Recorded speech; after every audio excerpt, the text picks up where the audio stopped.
Hello students, in this video we are going to solve a bionumerical which is related to Hardy-Weinberg principle.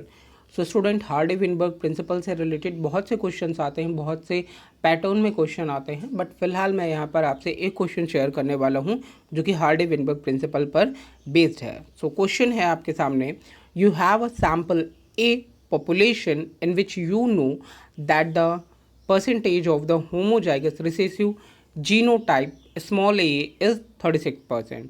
Calculate the frequency of capital A allele. Okay तो question आप एक बार फिर से read करिए, इस question के meaning को समझिए कि हमसे पूछा जा रहा है फ्रीक्वेंसी बतानी हमें कैपिटल ए के एलिल की.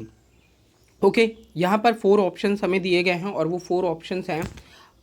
फर्स्ट ऑप्शन है आपके पास 40%, या फिर सेकंड ऑप्शन है 45%, थर्ड ऑप्शन है आपके पास 35%, या फिर आपके पास 4 ऑप्शन है 42%. ठीक है, तो ये 4 ऑप्शन है. आप भी सॉल्व करने की कोशिश कीजिए क्योंकि हम लोग इनकी थ्योरी को पढ़ चुके हैं, इनके इक्वेशन को पढ़ चुके हैं एंड मैं तो सॉल्व करके बता ही रहा हूँ आपको. सो हियर ये है एक ब्लैंक स्लाइड और चलिए सॉल्व करते हैं क्वेश्चन को. तो सबसे पहले मैंने आपको बताया कि हमारे पास क्या है, हमारे पास है स्मॉल ए इन्होंने दिया था और वो स्मॉल ए है 36%. तो मैं राइट डाउन कर देता हूँ, small A is equal to 36%.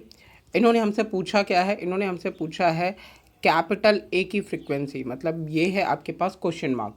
तो सबसे पहले हम यहाँ पर स्मॉल ए के लिए सिर्फ और सिर्फ स्मॉल ए के लिए देखते हैं क्या है फ्रीक्वेंसी. ओके तो यहाँ पर हमने लिया अंडर रूट और ये रख दिया वैल्यू 36.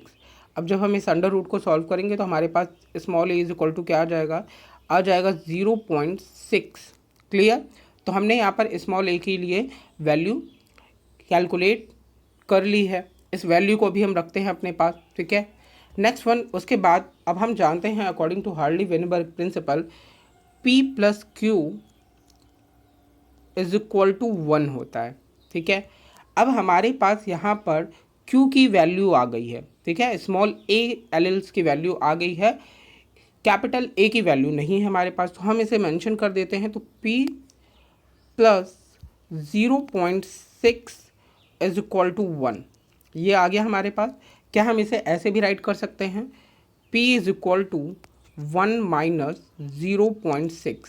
ओके, अब 1 माइनस 0.6 करें तो हमारे पास क्या आएगा, हमारे पास आएगा 0.4. क्लियर है.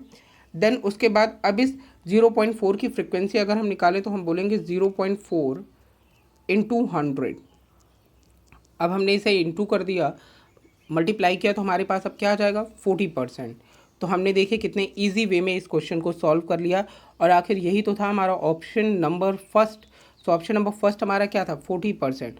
तो इस क्वेश्चन में जो आपसे कैपिटल ए की फ्रीक्वेंसी पूछी गई थी वो है 40%. तो एक बार फिर से क्वेश्चन देख लेते हैं.